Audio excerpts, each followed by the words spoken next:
Hello folks and welcome, and what you see in front of you is a Flare Fokker D7, and I've been busy on and off playing about with this model for some time now. And in the last video I did, I was playing around with making a dummy engine to fit this space here. The one that comes with the kit is basically a very rudimentary Steri one that's been vacuum formed. It's no great shakes, and I thought I could do better. And actually, I came up with this. It's made out of scraps from the scrap box. You only obviously need to see the top of the engine. So I put this together with bits of balsa, bits of Steri plastic, bits of wire, and it sort of fits in there, or will do once I get the magnet sorted out, like that. It needs to be removable because at some stage I'll probably need to remove this engine. You obviously haven't got room to put the full Mercedes engine in because the real one's taking up space. I think I called the video something like "You don't need a 3D printer," which is absolutely true, and I think this demonstrates it. However, I've gone out and bought a 3D printer. So the obvious thing to do was to see if I could come up with something a little bit more accurate. And then I discovered this production on Thingiverse. We'll take a closer look and I'll have a few words about it. So here we go. This was produced by Landa 217. I'll put a link to his work in the description. It's a very detailed example of the Mercedes engine, far more detailed than I'm ever going to require, and it's made in a number of components. I obviously just needed the top of the cylinders and not all of them because you can't fit them all in. However, I was so taken with it that I decided to have a go at printing it off. And this is what came out. Slightly misaligned because in the process of printing it, I had to learn a lot of new skills, and they were mainly, well, he's modelled it in 1/5 scale, and the Flare kit is 1/6. So I had to learn how to scale it down, and I think I got them slightly out between the two sides. It's printed in two halves. So I learned how to scale things, and I've got better at that.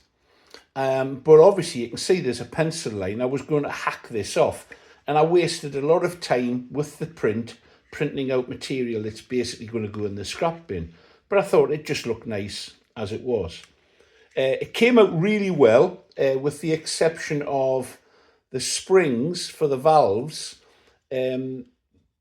The supports that come with them to hold up the spring as it's being printed just make it impossible to actually keep them in one piece when you're trying to remove the sprues and the support pieces.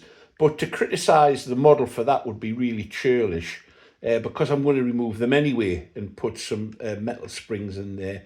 I think it'll just look better. However, I don't need all of that. If I bring it here, I take this out, I reckon 3 would look nice if it was the right height.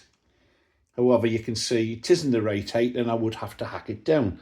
So I went back to Bambu Lab and the Bambu Studio, and I fiddled about, and I learned how to slice work so that you only print off the part of the model that you want.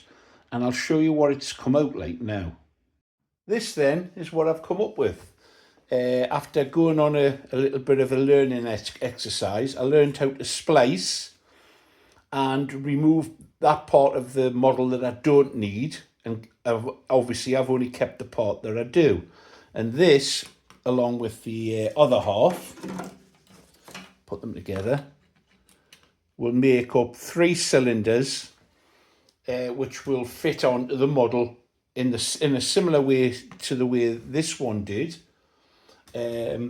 I've learned in the process how to produce tube bends, because I had envisaged doing this myself, but now I've learned how to scale things down. I'm going to use the one that came with the model.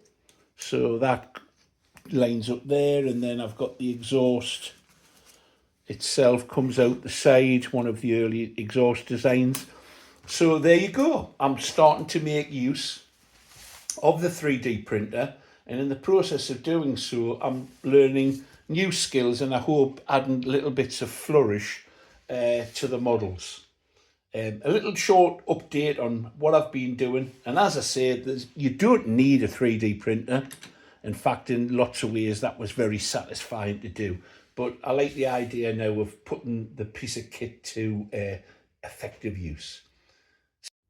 Well, there we go. That's something like how I think it's going to be mocked up. I think that's a big improvement on certainly the original steri plastic that came with the kit. An improvement on what I managed to do with bits of balsa. And I think, it'll just improve the general look of the model. It's been fun playing as well. So stay creative, folks. Stay tuned. Give it a thumbs up. Subscribe if you haven't. You're missing the fun if you're not subscribed. Take care, everybody.